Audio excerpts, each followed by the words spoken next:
Ave María Purísima. Hermanos, quiero darles la bienvenida a este quinto episodio ya de Teología a la Carta. En este nuevo episodio de este podcast, mezcla entre podcast y videos, vamos a estar hablando de la segunda parte de lo que fue el video anterior de Pedagogía Divina. En este vamos a estar hablando de el perfil personal que tiene esta Pedagogía Divina hoy en nosotros como cristianos e hijos de Dios. Así que sin más dilaciones, vayamos a lo nuestro. Ya hablamos bastante en el video anterior de la dimensión histórica que tiene esta pedagogía divina para con nosotros, muy especialmente para con el pueblo de Israel, que fue el pueblo elegido. Incluso, y este es un detalle que no comenté en el video pasado, uno de los ejemplos más claros que tenemos de cuán radical es esta pedagogía divina y cuánto hace para cumplir su objetivo, lo vamos a encontrar en que muchas veces en el Antiguo Testamento Dios aparece como un Dios bélico. Nos va a sorprender seguramente si no conocíamos esa parte de la historia, que Dios se presenta como el Señor de los ejércitos para con Israel. Y a esto quiero hacer una aclaración antes de comenzar a tratar el área personal de esto, ya que muchas veces se confunde y muchas veces nos lleva a malinterpretaciones, a creer que Dios, Yahvé, nuestro Dios, el Dios de los judíos, de alguna manera es un Dios malvado, o que de alguna manera es un Dios que desea la muerte, o que de alguna manera es un Dios que prefiere la guerra. Pero esto de ninguna manera es así. Nos genera conflicto, ya que sabemos que Dios es todo amor, y entonces no podemos entender por qué Dios no solo avaló que Israel vaya a la guerra, sino que además lo apoyó. Pero para comprender esto tenemos que comprender principalmente dos cosas: la moral y la realidad propia contemporánea al pueblo de Israel de aquel tiempo. Y también debemos comprender a esta pedagogía divina actuando de la forma más radical que se va a aparecer ante nuestros ojos.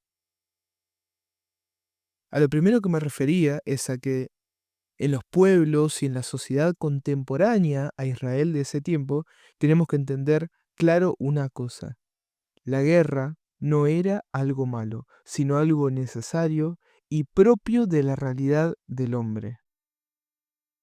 Ir a la guerra, ya sea en defensa o en ataque, no era algo que necesariamente estuviera mal visto.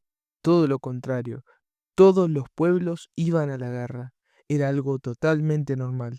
Y si un pueblo no se defendía bélicamente, era totalmente invadido por los pueblos vecinos o las potencias extranjeras que venían a colonizar, así como más de una vez le pasó a los judíos, siendo el último el Imperio Romano.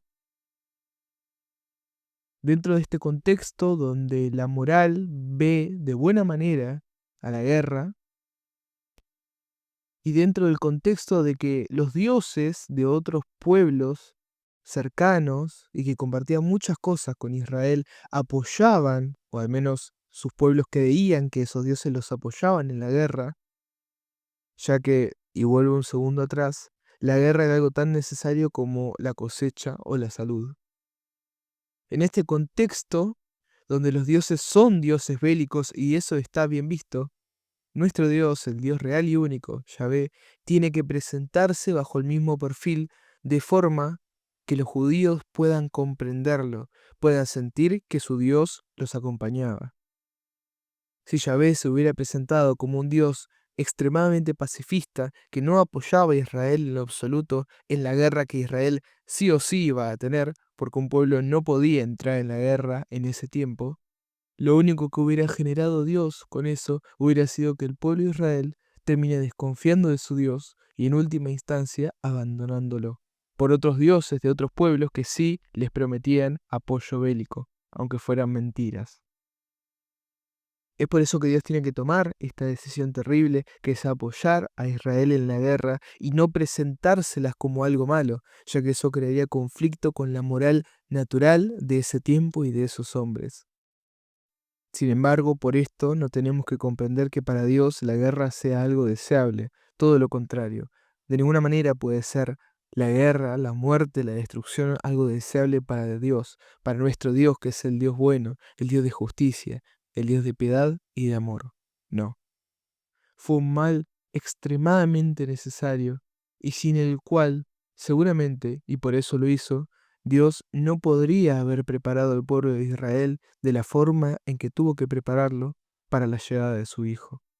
Y si su Hijo no hubiera podido venir al mundo, el precio que hubiéramos pagado sería mucho más caro que el de algunas guerras, que el de algunas manchas oscuras en la historia de Israel. Y esto es un tema para reflexionar, pero no nos vamos a estancar en esto ni vamos a ahondarlo mucho más, ya que la explicación necesaria acaba de ser dada. Podemos avanzar, ahora sí, con la dimensión personal, entendiendo hasta qué límite Dios puede obrar y rebajarse a nuestro nivel por nuestra mediocridad para poder convertirnos al amor. Cualquier precio es barato frente a nuestra conversión.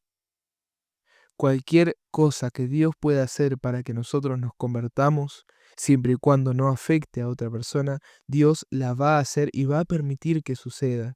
Porque ahora no lo entendemos, pero no hay precio que se le compare al de la salvación eterna. Y cuando verdaderamente lo comprendamos algún día, estando en el cielo, agradeceremos a Dios por todo. Así como hoy agradecemos que haya interactuado de esas formas horribles, pero necesarias en las que interactuó con Israel, de forma que pueda preparar a ese pueblo para la venida de su Hijo, también le vamos a dar gracias por nuestros dolores, por nuestras enfermedades, por nuestros sufrimientos, por toda la injusticia de este mundo, porque es algo necesario para nuestra santificación. Solo que ahora no podemos comprenderlo. Pero cuidado, no significa que porque haya injusticia en el mundo sea todo porque Dios lo avala. Únicamente Dios avala las cosas malas, entre comillas, que le suceden a sus hijos, a aquellos que le permiten actuar en sus vidas. Pero tristemente, la gran parte de la maldad de este mundo se da en hombres que le dicen no a Dios y que no les permite actuar en sus vidas. Y es fundamental tener una idea en mente muy clara, tanto ahora como para cualquier momento en el que hablemos, tanto de teología como del hombre. Y esta idea es la siguiente: Dios en ningún momento y bajo ninguna circunstancia puede violar el libre albedrío del hombre. Por la misma razón que comentamos en el capítulo pasado, sin libertad no puede nacer el amor verdadero. Pero bueno, el tema del dolor y la injusticia y la maldad de este mundo es competencia de otro video en el cual explicar con esta base por qué Dios permite, entre comillas, las maldades en este mundo. Pero ahora vayamos a lo nuestro, al tema que nos compete en este capítulo, que es la dimensión personal de cómo la pedagogía divina actúa verdaderamente en nosotros. Y esta es una materia riquísima verdaderamente, y vamos a ver que toda la realidad nuestra de hoy como cristianos, todas las realidades extraordinarias que nos ofrece la Iglesia, están fundamentadas bajo esto mismo. Por eso es que el primer tema que vamos a tocar al hablar de esto son, idealmente, los sacramentos. Un sacramento es, en definición, un símbolo visible de la gracia invisible de Dios que actúa verdadera y certezamente en nuestras vidas. Esto significa que el sacramento, a través de algo que nosotros podemos percibir físicamente, nos demuestra con certeza la gracia de Dios que a través de ese mismo sacramento, pero de forma invisible, imperceptible, nosotros estamos recibiendo. ¿Qué significa esto? Que cualquier sacramento, ya sea el sacramento de la comunión, el sacramento de la confesión, sea el sacramento del matrimonio o del orden sacerdotal, o, y dígase en primer lugar siempre, el sacramento del bautismo, el más importante. Vamos a encontrar que en todos los sacramentos tenemos una acción visible y una acción invisible. Una acción visible, ya sea en el bautismo, el sumergimiento en el agua, en la comunión, el comer el cuerpo y la sangre de Cristo, o en la confesión, el propio acto de confesarse, pero sobre todo la absolución que da el sacerdote. Son actos físicos, cosas que no necesitamos de la fe para comprender, sino que por los propios sentidos nos comunican una verdad superior que está pasando en ese mismo momento y con esa misma verdad. Vamos a poner el ejemplo de la comunión. Cuando nosotros comulgamos con el cuerpo y la sangre de Jesús, esas materias, a vista, a tacto, a sabor, siguen siendo pan y siguen siendo vino. Ese es el acto físico, el objeto perceptible por el cual nosotros nos enteramos de forma certera la gracia que se comunica. En la comunión nosotros recibimos y nos alimentamos de la hostia, del cuerpo de Dios. Pero ese pan, en su esencia, tiene verdaderamente el cuerpo de Dios. Si nosotros miramos al sacramento sin fe, solamente vamos a ver acciones simbólicas. Quien mira el sacramento de la comunión sin fe va a ver solo comerse un trozo de pan. Pero para quien lo mira con fe, sabe que se está alimentando del cuerpo de Cristo. Pues bien, cuando nos preguntamos, ¿y por qué Dios lo instituyó de esta manera? Cuando nos aparece esa pregunta en nuestro pensamiento, es ahí cuando entra la pedagogía divina. Dios, que es todo sabiduría, comprendía desde su infinitud que nosotros no íbamos a ser capaces, por nuestra fe pequeña, de comprender esos influjos importantísimos de gracia que vienen con los sacramentos, si no había en ellos también un signo visible e incomprensible por los sentidos, que nos hiciera tomar importancia de lo que hacemos. Dios, desde su pedagogía divina, constantemente va a interactuar con nuestros sentidos y también con nuestras emociones, utilizándolas a nuestro favor para santificarnos por medio de ellas. Por ejemplo, para entender esto podemos explicar la razón del ser de el sacramento de la reconciliación, de la confesión. ¿Por qué es necesario y por qué lo hacemos de esa manera? Bueno, todo el accionar de Dios para con nosotros y en interacción con nosotros tiene siempre una explicación racional.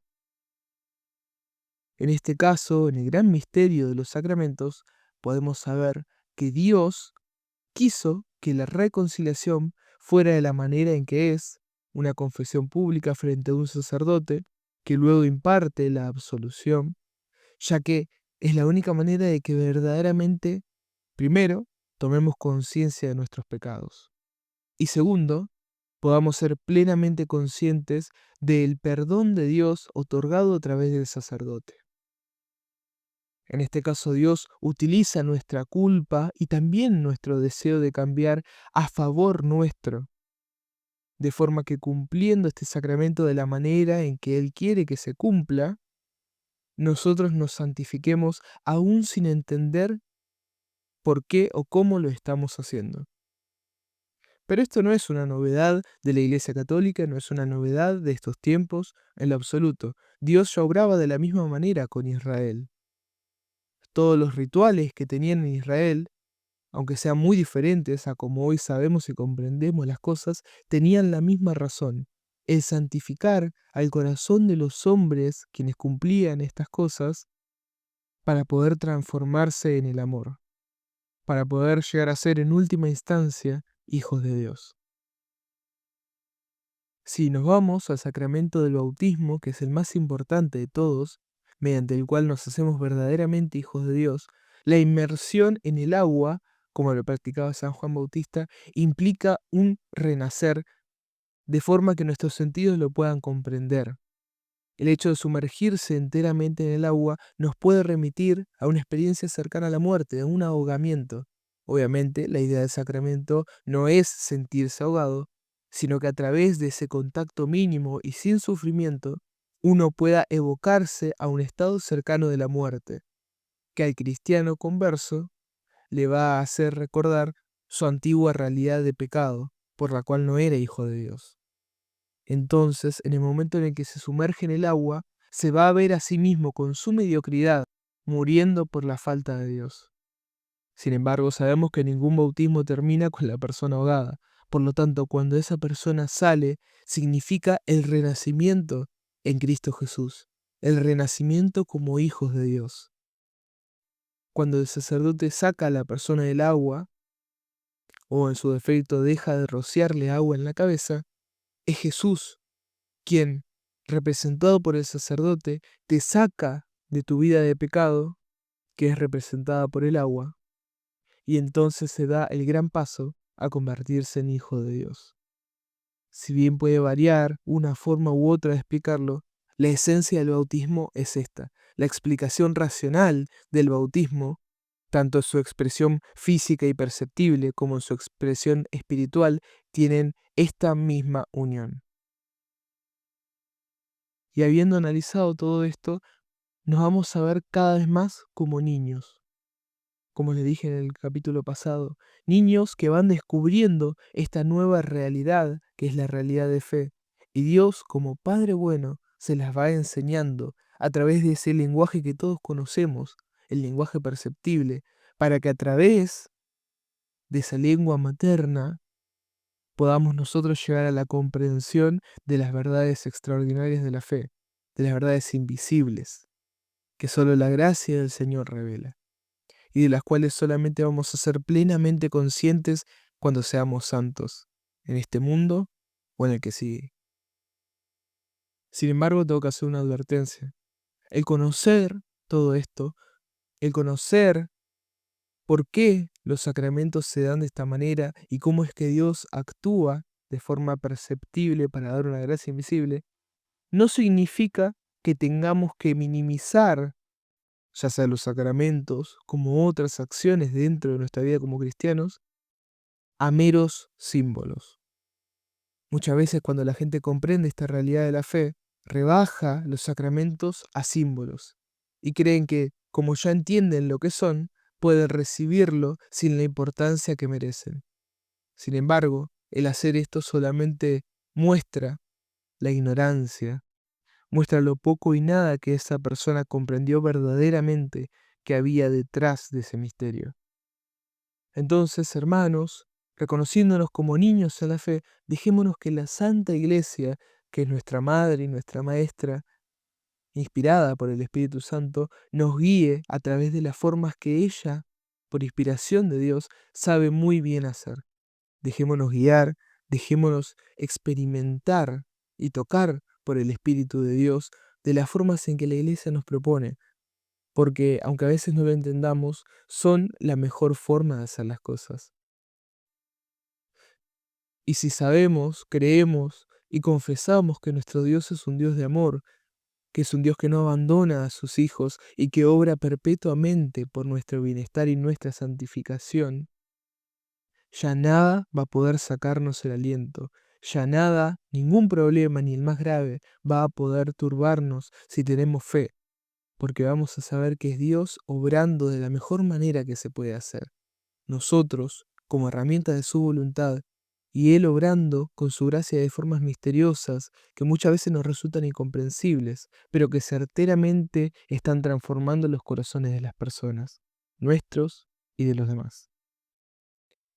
No hay mejor manera que vivir la fe que con corazones de niños, dejándonos sorprender por las cosas que Dios quiere mostrarnos, que experimentando con espíritu sincero las formas en que Dios se comunica con nosotros para poder santificarnos y así, santificándonos, poder escucharlo, poder obedecerlo y un día poder ver su rostro beatísimo, que es amor de amores, felicidad suprema que el mundo no pudo conseguir y que Jesucristo, Hijo suyo y Señor nuestro, compró para nosotros con su preciosísima sangre. Hermanos, yo solo quiero dejarles esto como herramienta para que ustedes mismos puedan aprender a ver cómo Dios obra de formas hermosas y pedagógicas en nuestra vida, en la vida de los demás, e incluso en los milagros, porque si nos ponemos a analizar la razón de ser de cualquier milagro, tiene siempre fines pedagógicos, tiene siempre el fin de que la persona que lo experimenta Es a Dios a quien experimente y por esa experiencia pueda convertirse a Él. Quien se cura milagrosamente de una enfermedad, quien presencia un milagro eucarístico, quien se salva por intervención divina, es siempre una persona que necesitó ver para creer. Por eso no se alarmen, hermanos míos, si ustedes sienten que Dios no interactúa con ustedes como sí lo hace con los demás. De hecho, eso es una buena señal, porque dijo el Señor a Tomás, el discípulo incrédulo, porque me has visto, has creído. Dichosos los que no han visto y han creído. Así que, hermano mío, si no puedes ver al Señor a través de la percepción de los sentidos, alégrate, porque eres un dichoso de su amor. Y si conoces a alguien o de alguna manera Dios interactuó con vos o con alguna persona, no te desanimes, fue algo necesario. No significa que seas un desdichado, sino todo lo contrario. Dios te está dando la oportunidad, de forma pedagógica hermosa, de convertirte a Él. No la desaproveches. Sigan buscando, hermanos, la forma en que Dios interactúa pedagógicamente en su vida. Y van a llevarse sorpresas muy hermosas. Van a encontrar que Dios los cuidó de muchas maneras y que de muchas otras rebajó el nivel de su revelación al lenguaje que nosotros podemos comprender, para que así podamos conocerlo y conociéndolo nos podamos convertir a Él, a Jesucristo, a sus sagradas enseñanzas, para hacernos santos y amar al Señor porque Él nos amó primero. Así termina esta segunda parte de este tema de la pedagogía divina que tocamos bastante en profundidad a lo largo de más o menos 40 minutos. Si les queda alguna duda, los invito a poner en los comentarios. Intentaré responder lo más rápido posible y si la longitud de la respuesta lo amerita, podemos llegar a sacar un video específicamente de ese tema. Así que sin miedo los invito verdaderamente a que pongan sus dudas, sus experiencias, todo lo que tengan en el corazón en los comentarios y en brevedad vamos a tratar de responderles. Recen mucho por mí, yo también voy a rezar mucho por ustedes y que la bendición de María Santísima, Madre del Señor y Señora nuestra, Maestra y conocedora de la pedagogía divina, los acompañe ahora y siempre en sus caminos. Que tengan una muy buena semana. Paz y bien.